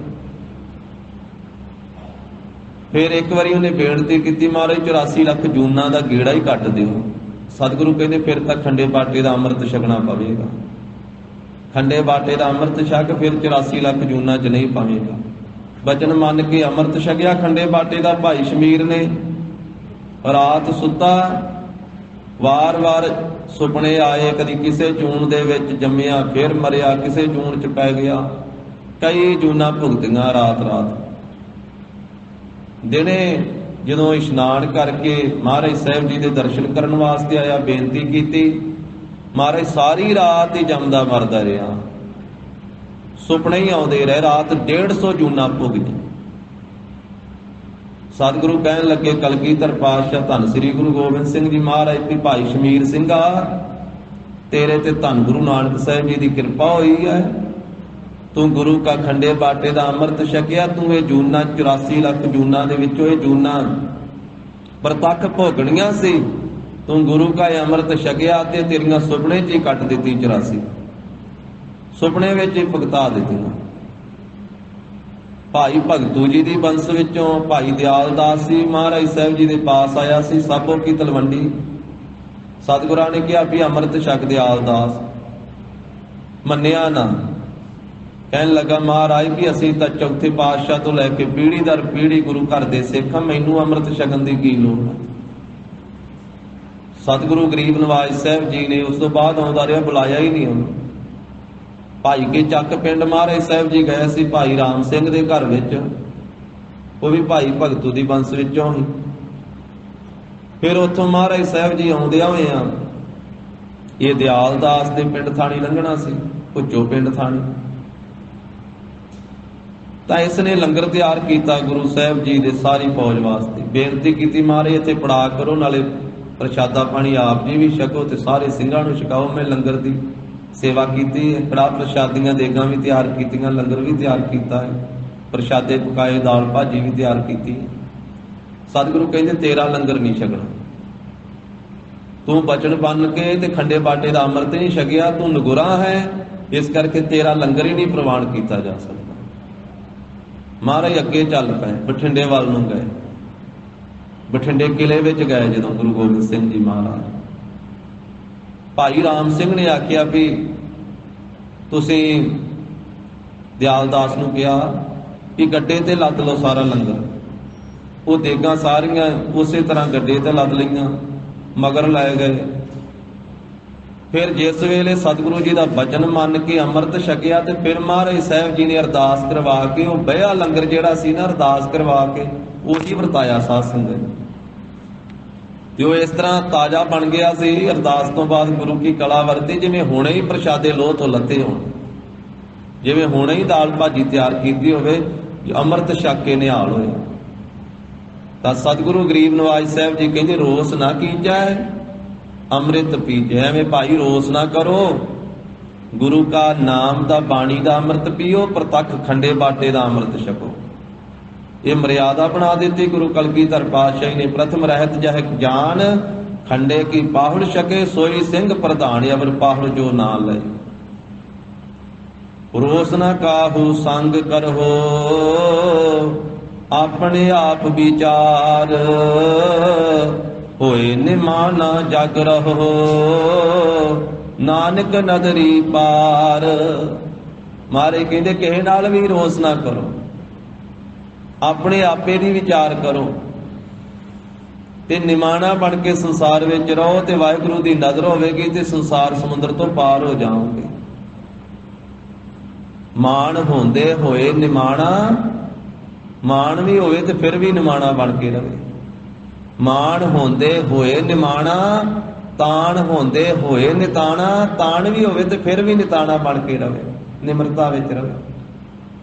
ਅਣ ਹੁੰਦੇ ਆਪ ਵੰਡਾਏ, ਕੋ ਐਸਾ ਭਗਤ ਸਦਾਏ। ਕੋਈ ਐਸਾ ਜਿਹੜਾ ਨਾ ਫਿਰ ਭਗਤ ਸਦਾਉਂਦਾ ਹੈ, ਉਹ ਭਗਤ ਹੁੰਦਾ ਹੈ। ਸਤਿਗੁਰੂ ਕਹਿੰਦੇ ਭਾਈ ਰੋਸ ਨਾ ਕਰੋ, ਗੁਰੂ ਕਾ ਅੰਮ੍ਰਿਤ ਪੀਣਾ ਕਰੋ। ਰਹਿਣ ਨਹੀਂ ਸੰਸਾਰੇ, ਕਿਉਂਕਿ ਇਸ ਸੰਸਾਰ ਦੇ ਵਿੱਚ ਰਹਿਣਾ ਨਹੀਂ ਹੈ। ਇਸ ਗੱਲ ਦੀ ਵਿਚਾਰ ਕਰੋ। ਰੋਸ ਤਾਂ ਕਰੀਏ, ਹੰਕਾਰ ਤਾਂ ਕਰੀਏ, ਗੁੱਸਾ ਗਿਲਾ ਤਾਂ ਕਰੀਏ ਜੇ ਇੱਥੇ ਸਦਾ ਰਹਿਣਾ ਹੋਵੇ। ਜਾਂ ਰਹਿਣਾ ਨਹੀਂ ਐਤ ਜਗ ਤਾਂ ਕਾਇਦਗਾਰ ਪਹੰਡੀਆ। ਫਿਰ ਰੋਸ ਕਾਹਦੇ ਵਾਸਤੇ ਕਰਨਾ? ਇਹ ਵਿਚਾਰ ਕਰੋ, ਇਸ ਸੰਸਾਰ ਵਿੱਚ ਰਹਿਣਾ ਨਹੀਂ ਹੈ। ਰਾਜੇ ਰਾਏ ਰੰਗ ਨਹੀਂ ਰਹਿਣਾ। ਧੰਨ ਸ੍ਰੀ ਗੁਰੂ ਨਾਨਕ ਦੇਵ ਸਾਹਿਬ ਮਹਾਰਾਜ ਕਹਿੰਦੇ ਭਾਵੇਂ ਰਾਜੇ ਆ, ਭਾਵੇਂ ਇਸੇ ਤਰ੍ਹਾਂ ਰਾਏ ਛੋਟੇ ਰਾਜੇ ਆ, ਜਾਂ ਰੰਕਵਾ ਗਰੀਬ ਕੰਗਾਲ ਆ, ਕਿਸੇ ਨੇ ਨਹੀਂ ਰਹਿਣਾ। ਰਾਜੇ ਵੀ ਇੱਥੋਂ ਚਲੇ ਗਏ, ਪ੍ਰਜਾ ਵੀ ਚਲੇ ਗਈ, ਰੰਕ ਵੀ ਚਲੇ ਗਏ। ਵੱਡੇ ਰਾਜੇ ਵੀ ਨਹੀਂ ਇੱਥੇ ਰਹਿਣਗੇ, ਛੋਟੇ ਰਾਏ ਵੀ ਨਹੀਂ ਇੱਥੇ ਰਹਿਣਗੇ, ਆਪਣੇ ਆਪ ਨੂੰ ਰਾਏ ਸਾਹਿਬ ਕਹਾਉਣ ਵਾਲੇ। ਰੰਕ ਵੀ ਨਹੀਂ ਰਹਿਣਾ, ਭਾਵੇਂ ਦਾ ਵੀ ਕਿਸੇ ਨੇ ਨਹੀਂ ਰਹਿਣਾ। ਆਪਣੀ ਆਪਣੀ ਵਾਰੀ ਨਾਲ ਸਭ ਨੂੰ ਇੱਥੋਂ ਜਾਣਾ ਪੈਣਾ। ਰਾਣਾ ਰਾਉ ਨਾ ਕੋ ਰਹਿ, ਰੰਗ ਨਾ ਤੁੰਗ ਫਕੀਰ, ਵਾਰੀ ਆਪੋ ਆਪਣੀ, ਕੋਏ ਨਾ ਬੰਧੈ ਧੀਰ। ਰਹਿਣ ਨਾ ਪਾਵੈ ਸੁਰ ਨਰ ਦੇਵਾ, ਊਠ ਸਿਧਾਰੇ ਕਰ ਮੁਨ ਜਨ ਸੇਵਾ। ਜੀਵਤ ਪੇਖੇ ਜਿਨੀ ਹਰ ਹਰ ਧਿਆਇਆ, ਸਾਧ ਸੰਗ ਤਿਨੀ ਦਰਸ਼ਨ ਪਾਇਆ। ਬਾਦਸ਼ਾਹ ਸਾਹ ਵਾਪਾਰੀ ਮਰਨਾ, ਜੋ ਦੀਸੈ ਸੋ ਕਾਲਹਿ ਖਰਨਾ, ਕੂੜੈ ਮੋਹਿ ਲਪਟ ਲਪਟਾਨਾ, ਛੋੜ ਚੱਲਿਆ ਤਾਂ ਫਿਰ ਪਛਤਾਨਾ, ਕਿਰਪਾ ਨਿਧਾਨ ਨਾਨਕ ਕਉ ਕਰਹੁ ਦਾਤ, ਨਾਮ ਤੇਰਾ ਜਪੀ ਦਿਨ ਰਾਤ। ਮਾਰੇ ਕਹਿੰਦੇ ਬੇਨਤੀ ਕਰੀਏ ਵਾਹਿਗੁਰੂ ਸਾਨੂੰ ਇਹ ਦਾਤ ਦਿਓ ਨਾਮ ਦੀ, ਅਸੀਂ ਦਿਨੇ ਰਾਤ ਆਪ ਜੀ ਦਾ ਨਾਮ ਜਪਦੇ ਰਹੀਏ। ਇਹ ਸੰਸਾਰ ਹੈ ਹੀ ਮ੍ਰਿਤ ਮੰਡਲ, ਮੌਤ ਦਾ ਮੰਡਲ। ਮ੍ਰਿਤ ਮੰਡਲ ਜਗ ਸਾਜਿਆ, ਜਿਉ ਬਾਲੂ ਘਰ ਬਾਰ, ਬਿਨਸਤ ਬਾਰ ਨਾ ਲਾਗਏ, ਜਿਉ ਕਾਗਦ ਬੂੰਦਾਰ। ਸੁਣ ਮੇਰੀ ਮਨਸਾ ਮਨੈ ਮਾਹੇ, ਸਤ ਦੇਖ ਵਿਚਾਰ, ਸਿੱਧ ਸਾਧਕ ਗਿਰਹੀ ਜੋਗੇ, ਤਾਜ ਗਏ ਘਰ ਬਾਰ। ਜੈਸਾ ਸੁਪਨਾ ਰਹਿਣ ਕਾ ਤੈਸਾ ਸੰਸਾਰ। ਜਿਵੇਂ ਰਾਤ ਨੂੰ ਸੁਪਨਾ ਆਉਂਦਾ, ਮਾਰੇ ਕਹਿੰਦੇ ਸੰਸਾਰ ਰਾਤ ਦੇ ਸੁਪਨੇ ਦੀ ਤਰ੍ਹਾਂ। ਸੁੱਤੇ ਪਿਆ ਸੁਪਨਾ ਆਉਂਦਾ ਨਾ, ਉਹਨਾਂ ਚਿਰ ਚੱਲਦਾ ਜਿੰਨਾ ਚਿਰ ਅੱਖ ਲੱਗੀ ਹੈ। ਅੱਖ ਖੁੱਲ ਜਾਵੇ ਸੁਪਨਾ ਬੰਦ ਹੋ ਜਾਂਦਾ। ਇਹ ਸੰਸਾਰ ਵੀ ਸੁਪਨੇ ਵਰਗਾ ਹੀ ਹੈ, ਖੁੱਲੀ ਅੱਖ ਦਾ ਸੁਪਨਾ। ਜਿੱਦਣ ਜਨਮ ਹੋਇਆ ਸੀ ਅੱਖ ਖੁੱਲੀ ਆ, ਸੰਸਾਰ ਵੇਖਿਆ ਸੁਪਨਾ ਚੱਲ ਪਿਆ। ਜਿੱਦਣ ਸਾਹ ਪੂਰੇ ਹੋ ਜਾਣੇ ਅੱਖ ਬੰਦ ਹੋ ਜਾਣੀ ਹੈ, ਸੁਪਨਾ ਬੰਦ ਹੋ ਜਾਣਾ ਹੈ। ਉਹ ਵੀ ਸੁਪਨਾ ਹੈ, ਇਹ ਵੀ ਸੁਪਨਾ। ਇਹੋ ਜਾਗੇ ਐਸਾ ਸੁਪਨੇ ਜੈਸਾ, ਜੀਵਨ ਸੁਪਨ ਸਮਾਨ। ਸਾਚ ਕਰ ਹਮ ਗਾਠ ਦੀਨੀ, ਛੋੜ ਪਰਮ ਨਿਧਾਨ। ਮਹਾਰਾਜ ਕਹਿੰਦੇ ਸੁਪਨੇ ਵਰਗਾ ਹੈ। ਜੈਸਾ ਸੁਪਨਾ ਰਹਿਣ ਕਾ ਤੈਸਾ ਸੰਸਾਰ, ਦ੍ਰਿਸ਼ਟ ਮਾਨ ਸਭ ਬਿਨਸੀ ਹੈ, ਕਿਆ ਲੱਗੈ ਗਵਾਰ। ਕਹਾ ਸੋ ਭਾਈ ਨੀਤ ਹੈ, ਦੇਖ ਨੈਣ ਪਸਾਰ।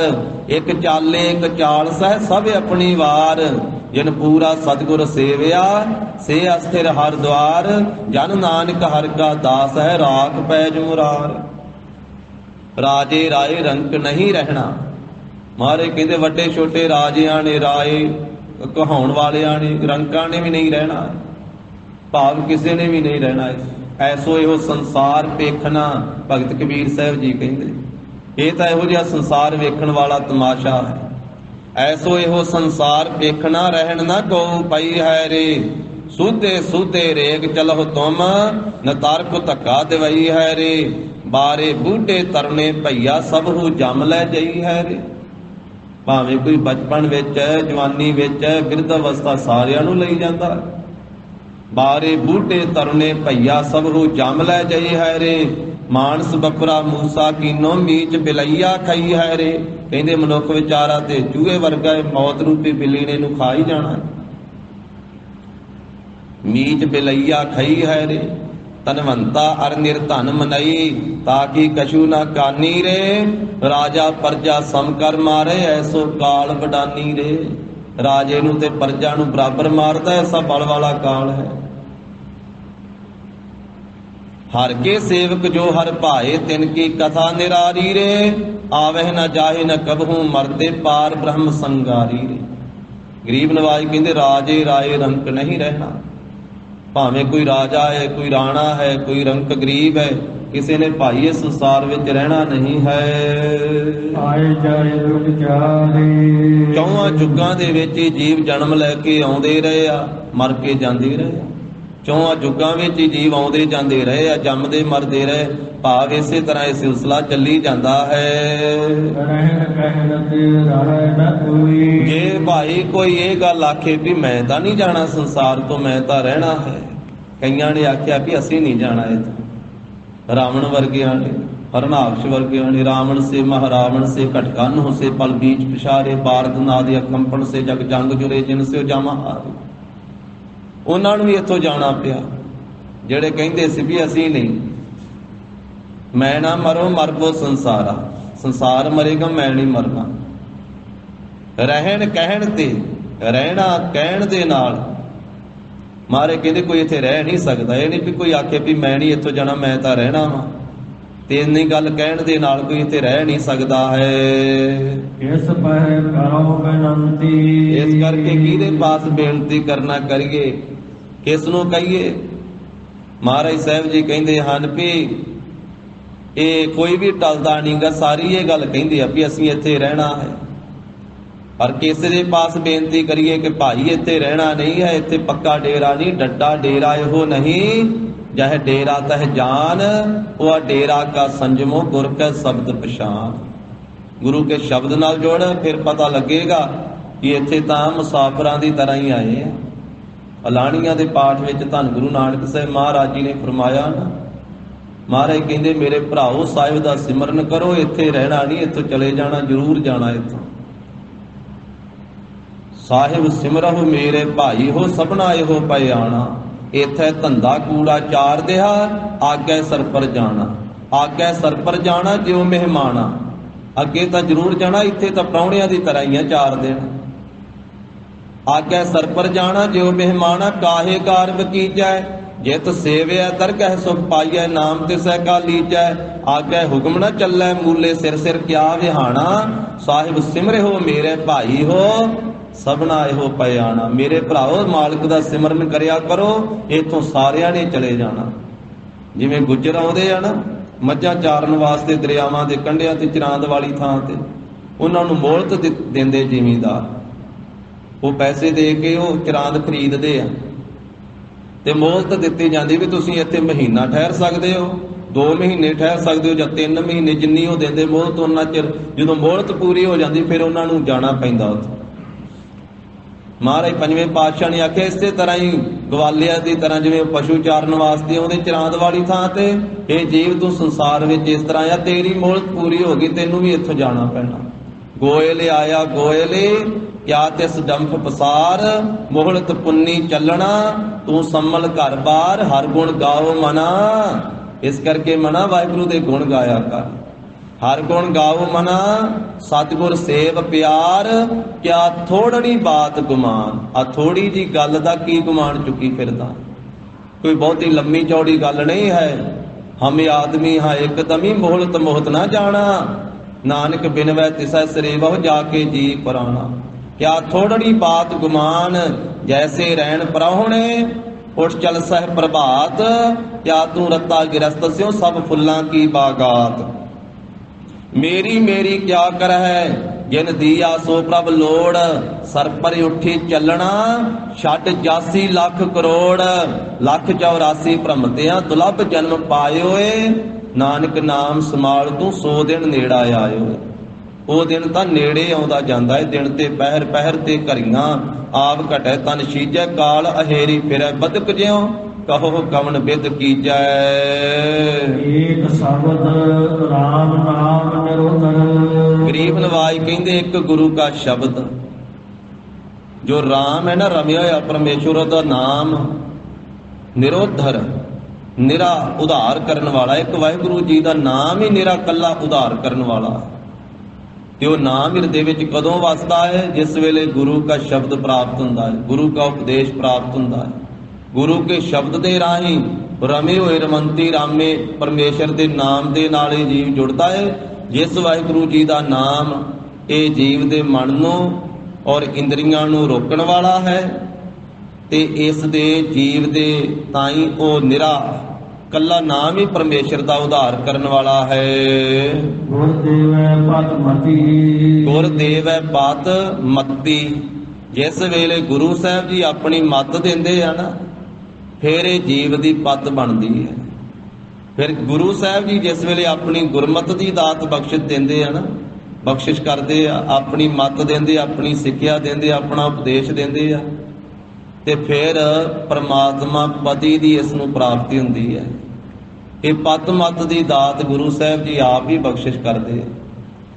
ਜਿਵੇਂ ਨਾਵੇਂ ਪਾਤਸ਼ਾਹੀ ਨੇ ਵੀ, ਸਤਿਗੁਰੂ ਜੀ ਨੇ ਬੇਨਤੀ ਰੂਪ ਦੇ ਵਿੱਚ ਉਪਦੇਸ਼ ਬਖਸ਼ਿਸ਼ ਕੀਤਾ, ਹਰਜੂ ਰਾਖ ਲਿਓ ਪਦ ਮੇਰੀ, ਜਮ ਕੋ ਤਰਾਸ ਭਇਓ ਔਰੇ ਅੰਤਰ ਸਰਨ ਗਹੀ, ਕਿਰਪਾ ਨਿਧ ਤੇਰੀ। ਕਿ ਵਾਹਿਗੁਰੂ ਜੀ ਮੇਰੀ ਪੱਤ ਰੱਖ ਲਿਓ। ਤੇ ਪੱਤ ਉਦੋਂ ਰਹਿੰਦੀ ਹੈ ਜਦੋਂ ਗੁਰੂ ਸਾਹਿਬ ਜੀ ਦਾ ਉਪਦੇਸ਼ ਪ੍ਰਾਪਤ ਹੋਵੇ, ਗੁਰੂ ਸਾਹਿਬ ਜੀ ਦੀ ਕਿਰਪਾ ਪ੍ਰਾਪਤ ਹੋਵੇ। ਇਸ ਕਰਕੇ ਗੁਰੂ ਸਾਹਿਬ ਹੀ ਪੱਤ ਤੇ ਮੱਤ ਦੇਣ ਵਾਲੇ ਆ। ਪੱਤ ਮੱਤ ਦਾ ਰਾਖਾ ਆਪ ਵਾਹਿਗੁਰੂ। ਮਹਾਰਾਜ ਸਾਹਿਬ ਜੀ ਜਦੋਂ ਮੱਤੀ ਕਹੀਏ ਬੁੱਧੀ ਦੇ ਵਿੱਚ ਆਪਣਾ ਨਾਮ ਉਪਦੇਸ਼ ਬਖਸ਼ ਦਿੰਦੇ ਆ, ਫਿਰ ਜੀਵ ਦੀ ਪੱਤ ਲੋਕ ਵਿੱਚ ਵੀ ਬਣਦੀ ਆ, ਪਰਲੋਕ ਵਿੱਚ ਵੀ ਬਣਦੀ ਆ। ਤੇ ਪੱਤ ਦਾ ਅਰਥ ਹੈ ਪਤੀ, ਪਤੀ ਮੈਨੇ ਪਰਮਾਤਮਾ, ਪਰਮਾਤਮਾ ਪਤੀ ਦੀ ਇਹਨੂੰ ਪ੍ਰਾਪਤੀ ਹੋ ਜਾਂਦੀ ਹੈ ਗੁਰੂ ਕੇ ਸ਼ਬਦ ਦੇ ਨਾਹੀਂ, ਸਰਬ ਵਿਆਪਕ ਵਾਹਿਗੁਰੂ ਜੀ ਦੇ ਨਾਮ ਦੇ ਰਾਹੀਂ। ਤੋ ਇਹ 11ਵੀਂ ਪੌੜੀ ਦੁਆਰਾ ਧੰਨ ਸ੍ਰੀ ਗੁਰੂ ਨਾਨਕ ਦੇਵ ਸਾਹਿਬ ਮਹਾਰਾਜ ਜੀ ਨੇ ਪਾਵਨ ਉਪਦੇਸ਼ ਬਖਸ਼ਿਆ। ਗੁਰੂ ਸਾਹਿਬ ਜੀ ਕੀ ਅਗਾਧ ਬੋਧ ਬਾਣੀ ਕੀ ਵਿਚਾਰ ਸਾਂਝੀ ਕਰਦੇ ਆ। ਹੋਈਆਂ ਭੁੱਲਾਂ ਚੁੱਕਾਂ ਦੀ ਸਤਿਗੁਰੂ ਜੀ ਗੁਰ ਸੰਗਤ ਜੀ ਖਿਮਾ ਦੇਣੀ। ਦੇਹੋ ਸੱਜਣੀਆਂ ਸੀਸੜੀਆਂ ਜੋ ਹੋਵੈ ਸਾਹਿਬ ਸਿਉ ਮੇਲ। ਤੋ ਅੱਜ ਤੋਂ ਸਾਧ ਸੰਗਤ ਜੀ ਸਮੇਂ ਵਿੱਚ ਤਬਦੀਲੀ ਕੀਤੀ ਗਈ ਹੈ। ਜਿਵੇਂ ਅੱਗੇ ਹਰ ਰੋਜ਼ 7 ਤੋਂ 8 ਵਜੇ ਤੀਕ ਗੁਰਬਾਣੀ ਦੀ ਕਥਾ ਹੁੰਦੀ ਸੀ, ਹੁਣ 6:30 ਤੋਂ 7:30 ਵਜੇ ਤੀਕ ਗੁਰੂ ਕੀ ਬਾਣੀ ਦੀ ਕਥਾ ਹੋਇਆ ਕਰੇਗੀ। ਉਪਰੰਤ ਅਰਦਾਸ ਬੇਨਤੀ ਅਖੀਰਲੀਆਂ ਪੰਕਤੀਆਂ ਦਾ ਜਾਪ ਕਰਕੇ ਫਤਿਹ ਬੁਲਾਈਏ ਜੀ। ਰਹਿਣ ਕਹਿਣ ਤੇ ਰਹਿ ਨ ਕੋਈ, ਕਿਸ ਪਹਿ ਕਰਹੁ ਬੇਨਤੀ। ਏਕ ਸ਼ਬਦ ਰਾਮ ਨਾਮ ਨਿਰਧਰ, ਗੁਰ ਦੇਵੈ ਪਤ ਮਤੀ। ਵਾਹਿਗੁਰੂ ਜੀ ਕਾ ਖਾਲਸਾ, ਵਾਹਿਗੁਰੂ ਜੀ ਕੀ ਫਤਿਹ।